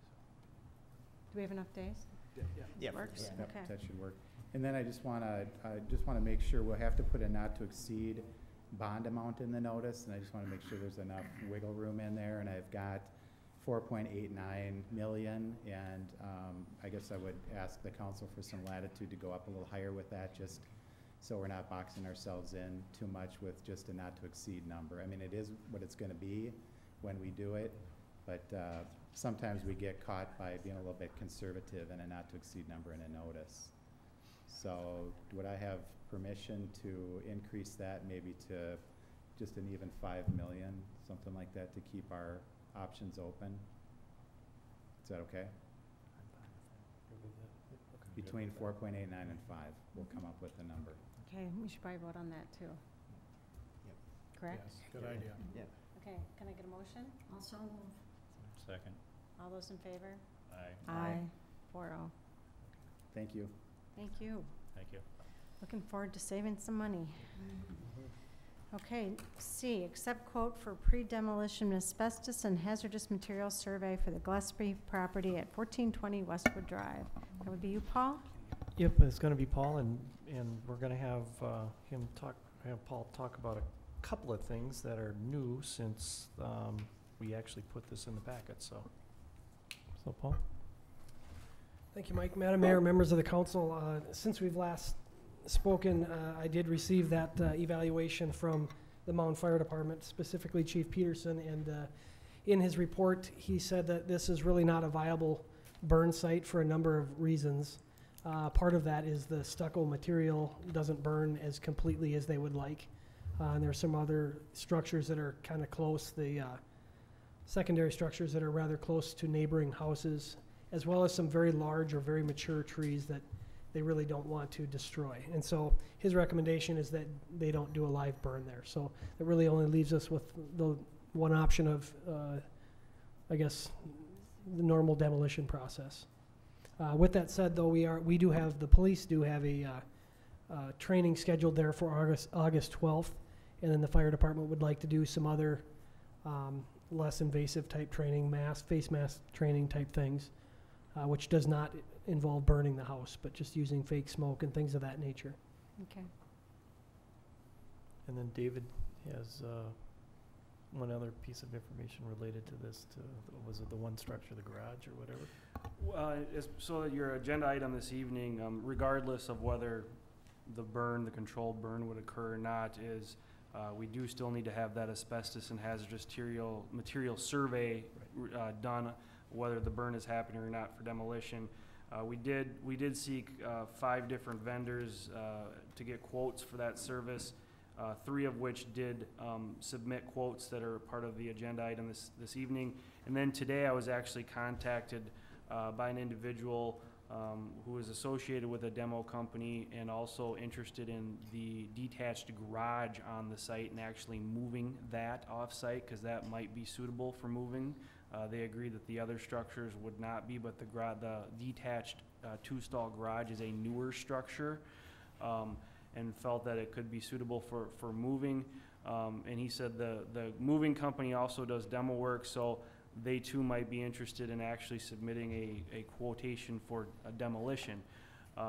City staff has reached out to a couple different excavating contractors to get bids on what it would cost to demo that. So we hope to bring that to you in a future meeting, and potentially this moving of the garage could be part of one of those quotes. So that is what we're working on to hopefully bring it to your next meeting. And direction staff would be seeking from council this evening is, of the 3 quotes that we received, which one would you like to authorize staff to go ahead and let them do that hazardous material and asbestos survey, so we can then go to the next step, which would be a abatement, getting a contract to actually get that removed for the demo contractor to come in and remove the site. So that is what we're asking council to give direction on this evening.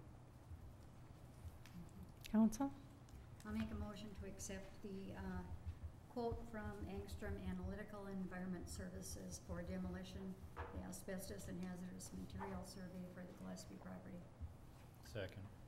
All those in favor? Aye. Aye. Okay. The only thing I want to add to that, when were you thinking about demoing? This fall yet or spring? Well, I think it's this year. Yeah, what we had in the CIP was to have them demoed this year. I would suggest don't wait real long, because most contractors, when you get in October, they're full. Prices are gonna go way up, so. Madam Mayor, members of the council, if I can just comment on that. I think from my perspective, we'd prefer to see that demoed sometime in September. That would give us enough time to hold a couple of trainings, but then reduce or eliminate that whole property as a liability for the city and get it all cleaned up before winter arrives. So that's what we're hopefully working towards. Yeah, because if we wait till, like I say, October, November, and it's gonna get real expensive real quick, so. We're actively seeking quotes right now and telling the vendors that we just want it demoed this year, so leaving it up to their schedule. But the plan or intent would be to have them at least demoed this year. Sounds good.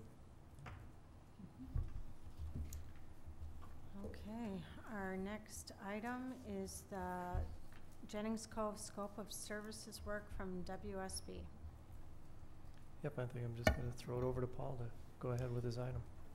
Good evening, Mayor, members of the council. At the last meeting, you asked that we go back and take another look at this proposal. One of the items that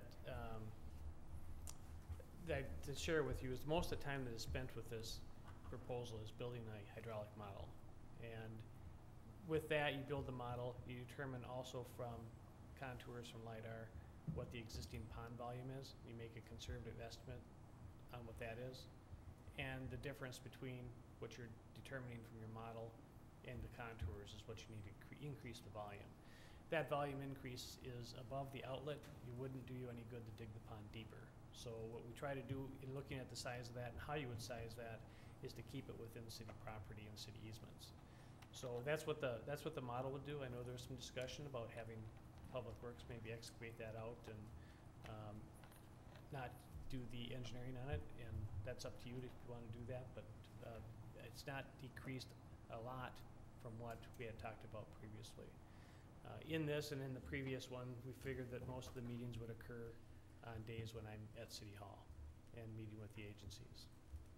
So most of that time was spent under our city engineering retainer. So I don't think that this got down to the point where you would have liked to seen it.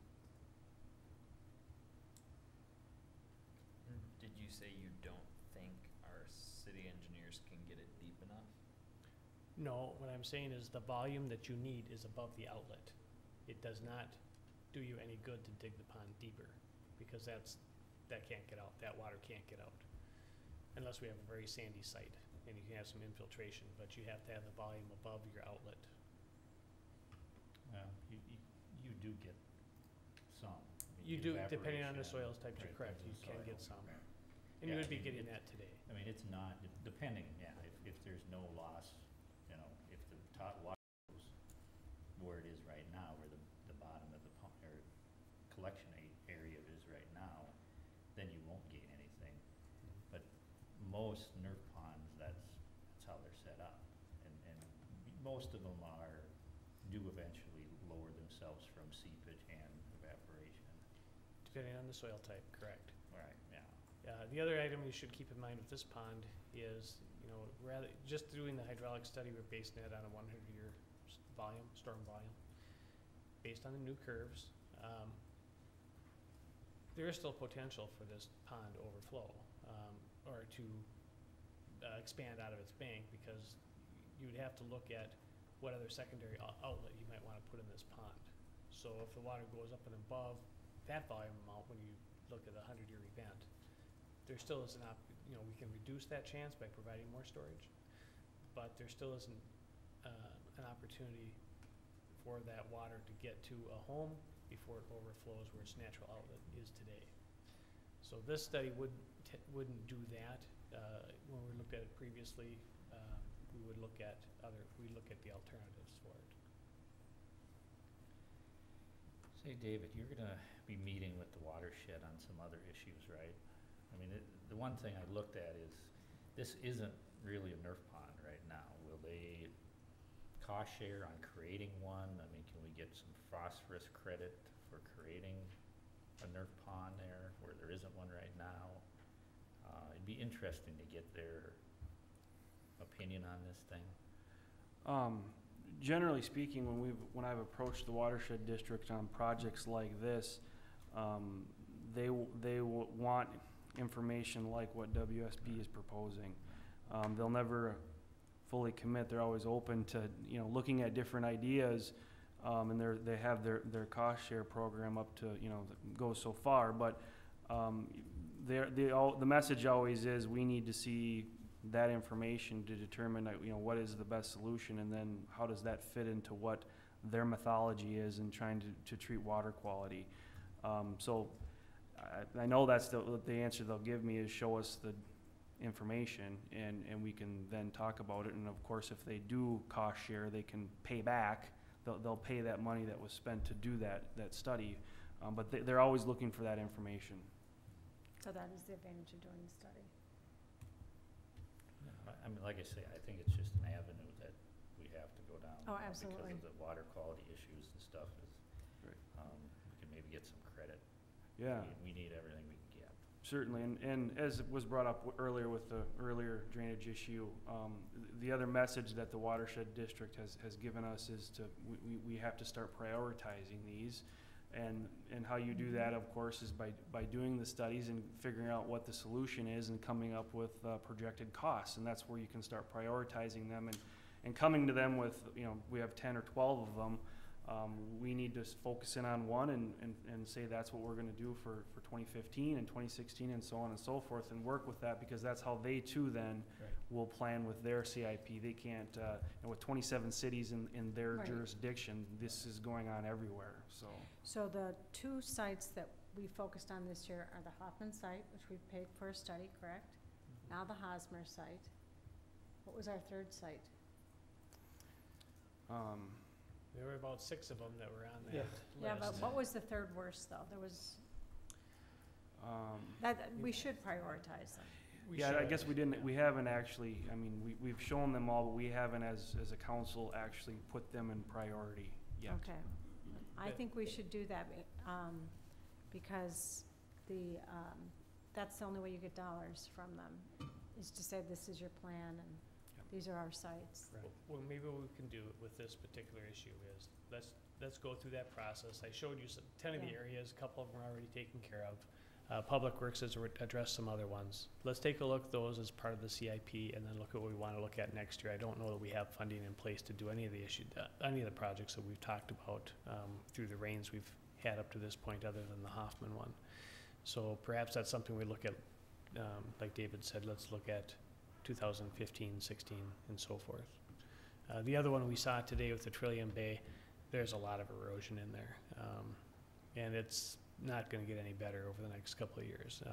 The Hosmer situation, that's not going to get any better if we have these significant rainfalls again. So those are a couple of the items that, you know, we saw that were,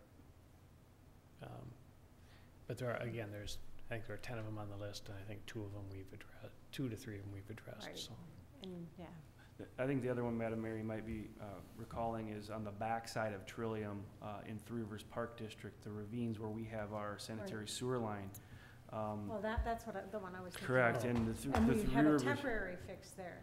There's doing some temporary things, and also the Three Rivers Park District Board has authorized their staff to start working with MCWD and the city on looking at a solution. They're actually looking at hiring, they went out for RFPs for engineering services to come up with a plan for Okay. that.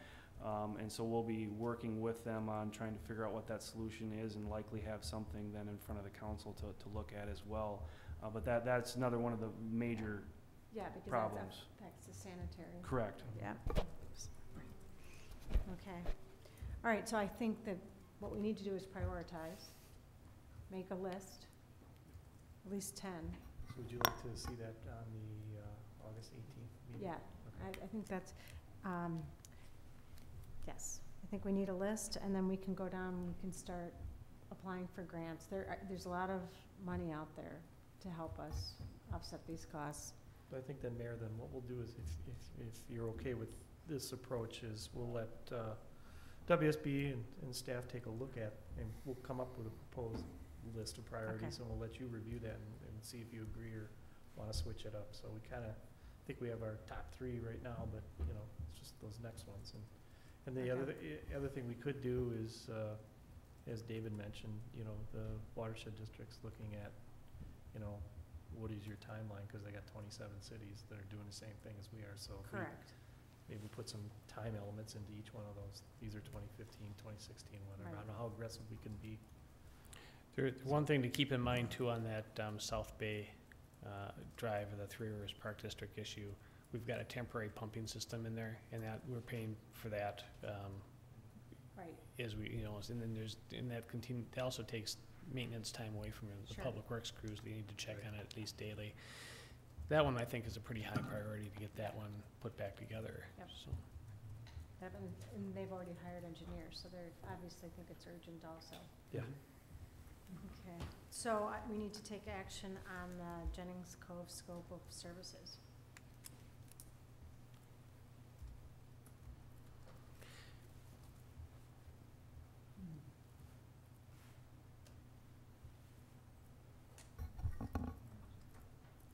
Yes, On I page had 10. hoped that the proposed fee would have been a little lower than this.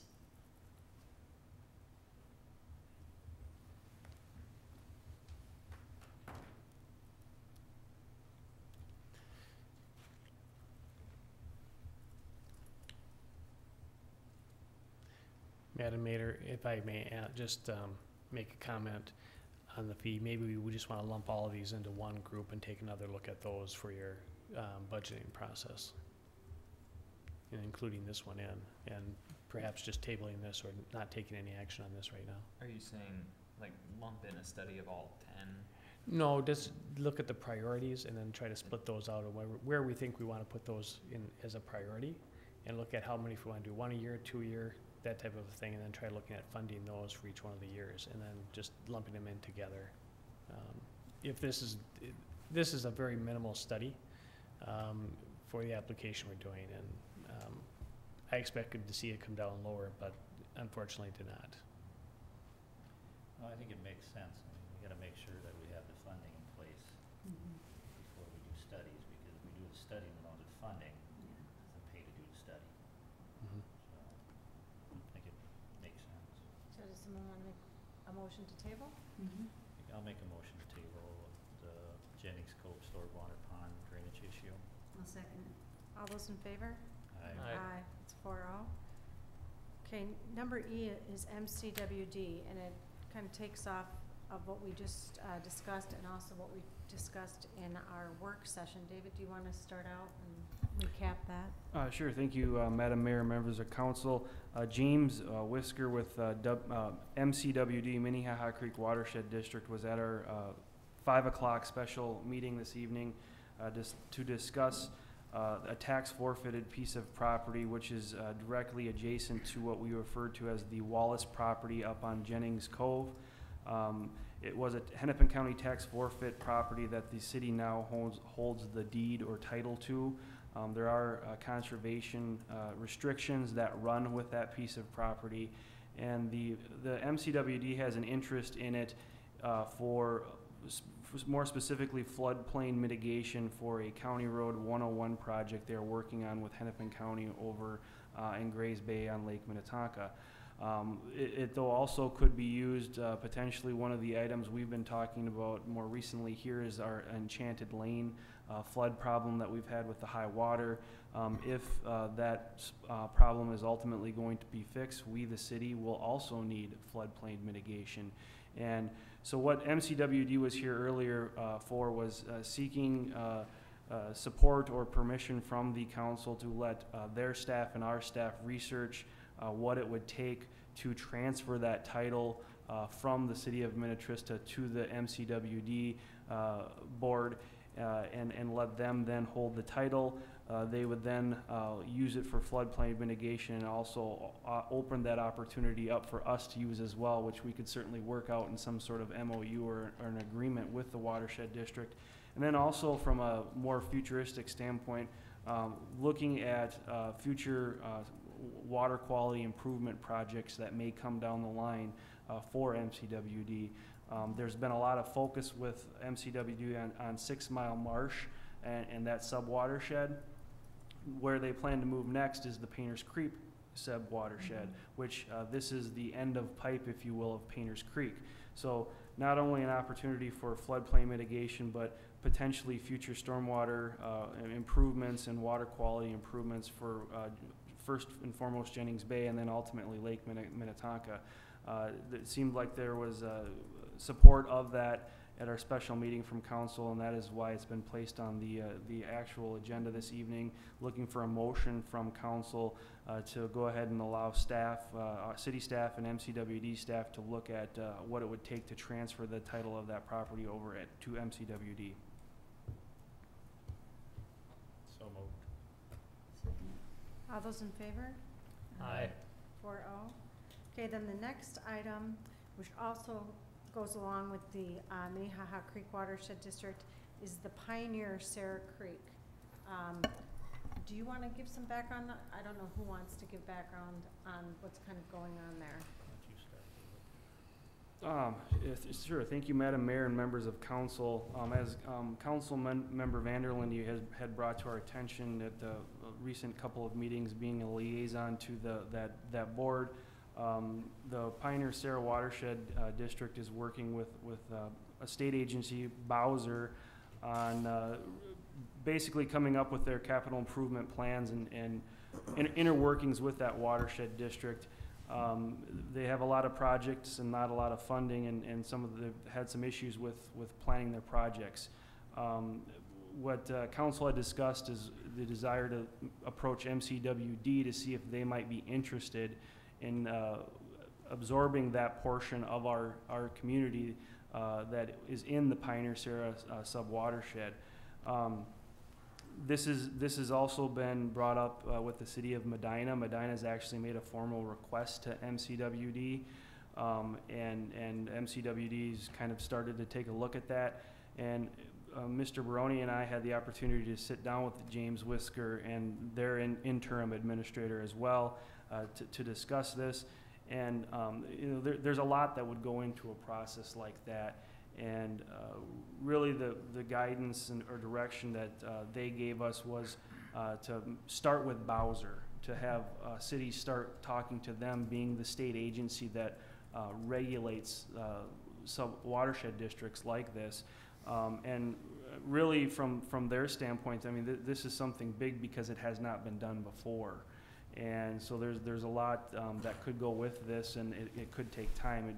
It certainly would be a couple of year process to actually go through something like that. And then of course you have a lot of politics that might go with that. So they certainly are always open to discussions, and not that they wouldn't welcome that opportunity, but where we would need to go next to start that discussion would be with the state agency Bowser to see what interest they would have and what we would need to do to go through that process.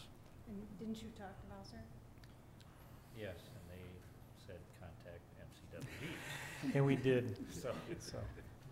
Well, it's interesting because kind of depends on who you're talking to. When we spoke with Mr. Whisker and Mr. Sparts, there's a lot of perception out there about kind of big watershed districts, small watershed districts, and obviously MCWD is one of the larger ones, and not just geographic size, but just how much stuff they're into. And so his recommendation to us was to go back and talk with Bowser.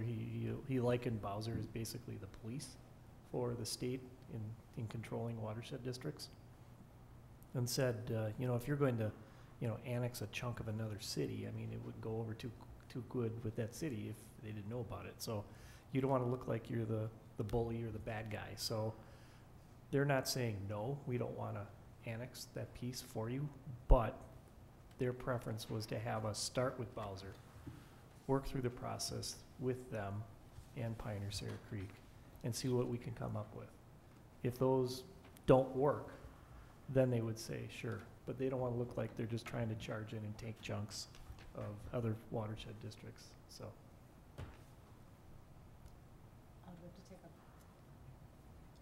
Are we coming up against a? we need to break at 9 p.m. for Isaac to change the DVD. All right, Give this what? to the mayor, Mike B. That's Um, us. So we have 10 minutes. Yeah, Can we finish this? I think we can finish Yeah. this. hang on, Isaac. He can hear us, so So, we'll get her done. okay, so my understanding, and maybe this is what I've heard, but I was on that cruise last week, is that Bowser is the one that wants to dismantle Pioneer Sarah Creek because they spend too much on administration and they don't get any projects done. And that could be, but I Am think I wrong? Is that not? Well, I don't know if they want to dismantle them, they want to see changes. that could be. Yeah, that's, and there is gonna be some changes, and I think this is part of this. We wanna make sure we find out what our Right. options are. Yeah. I mean, we just don't wanna go down a road and find out later, well, we maybe should have done this, we should have looked into it. Yeah, It'd be nice to look into it now. Right. Make sure that, because there is changes coming. yeah, now whether they start legislating fewer watershed districts at the state level, that's kind of beyond our scope, but, Right. but I think the Well- recommendation from MCWD is go talk with Bowser. So Okay. David, Abel, and I will do that. And if Mr. Vanderlyn, you want to be part of that, we certainly can include him, but maybe let us start at a staff level, and then we'll bring some stuff back, and we'll see which direction it goes. I don't know if you have anything else to add to that. Do you need us to vote on it? I don't know if we need to vote on it. We're not really Okay. taking any formal action. I mean, they're already somebody we can talk to without voting on it, so I think at this point, if we got something that happens down the road, we'll certainly have to vote on it. Okay, and one quick comment, MCWD asked that they be included as we go down the water treatment plant Oh, sure. route. So I just wanted to mention that on tape. So we plan on working with the MCWD Especially on as we go the forward. land site was what On they the had, land sites. not a Yeah. concern, but just a question on as far as if they were a potential Yeah. site, obviously, we would Right. enter into further discussions, which we made clear to them, so. Great. Okay, I think we've covered everything. Any additions? Okay, so now we're in administrative items, approving the claims. Any questions on the claims? I'll make a motion to accept the claims as listed. I actually do have a little question. On the tech, the computer stuff, that seems like a lot for 2 weeks. I was just wondering, I don't know which one you're looking at. You have to give me a page number. all the computer service fees. Loeffler. Loeffler. Loeffler. Yep, Page, 110? 110, yeah. I was wondering, Well, this looks we're, like a pretty 2 weeks of renewing licenses for software, and then access point was a big one. Well, we're in the process right now, I think I'm purchasing, I don't know how many, this is part of the 150,000 that was appropriated last year. Okay. And we're in the process now of kind of finishing that up and purchasing computers, and so you gotta buy So licenses this is for stuff. upgrades. Absolutely. All right, Yeah, good. these are, Yep, that these makes are, sense these then. are budgeted in 2013, and, you know, we're just kind of finishing that up, so. Good question. The, access point is your Wi-Fi that you have in here now, so. Yeah, I think the general support is more those first 5 items under Right. that loft. They're more of that monthly, and yeah, Those are your monthly everything fees. else. Yep, that's usually I think about 5,000 a month, or give or take, or. I'll second the motion. All those in favor? Aye. That's 4-0. Council reports, we did not have a Northwest Hennepin League meeting this month. We already talked about the police meeting, and the water treatment subcommittee is done because the card went out. So that's my report. I think we covered mine with Pioneer. I have nothing. I was actually gonna ask, should we meet to stay on the page of where we're going from here? On the water treatment subcommittee? Yeah. Not sure if we need to. Yeah, I mean, the purpose was to get the survey out. Yeah. Yeah, kind of Well, then bridge the should we gap between those. Dismantle it. Yeah. It's all over Tyler. No, I think, yeah, staff will be coordinating with Horton and Horton Mink, I and think, Mink. as far as some of the sizing and that type of thing, and land piece and all the different type of, there'll be a lot of things that we'll be coordinating on and bringing back updates to council. Perfect. Okay. Okay, staff reports? Who has Enchanted Lane? Is that I can covered? take that one. Is it quick? It is quick. Gonna The have Enchanted to. Lane flood, just an update. We are looking at getting quotes now to remove the rock on Enchanted Lane and see what we have left, and what we want to do for restoration, whether it's patching or whether we have to do more intensive items. But that's the next step. So there is another step later that would determine if we want to build that road up, how we're going to accomplish that, and then whether or not we're going to have a need for the flood mitigation, floodplain mitigation. Will you have those costs in the pavement management plan that you're gonna bring, are you bringing that back? Yes. Oh, terrific. And the costs that I have in there right now are for the whole Enchanted Lane, so I've got to break out that portion that would be Okay, for this. That would be great, thank you. Okay, who's doing the wellhead I protection? think that's a typo, Mayor. You don't want the, Well, I think it says June 26th, so I think that's an old one that didn't get yanked off. Yeah, that was, Okay. that's already been approved, and we've Yeah. had that meeting, so Okay. the next step would be wellhead protection part 2. Like I said, a typo. okay, who's I- doing Tonka Brew Fest? I got that. I met with Mr. Bill Pinniger from Mount Westonka Rotary last week. The Tonka Brew Fest, which is the second annual, is slated for November 1st, which is Saturday from 3 to 6. We did sort of, I guess, quote, partner with the organizers through the Rotary. Last year, we provided some police, I think there was some Reserves. reserves, police yeah, reserves. reserves that were there at the front end to help with that. And then we also said that we'd sell tickets, so we're kind of looking for that same commitment for this year. But the one other thing that he did ask is if the city would be interested in a sponsorship of the event, and it's held down at Gale Woods. And so I told him I would ask the council. The sponsorship dollar amount is $190. I don't know how they came up with that number, but that's what it is. I think that's their lowest level sponsorship. That gets you on some of their publicity. So I don't know if the council is interested in that, but I thought I would just mention that. But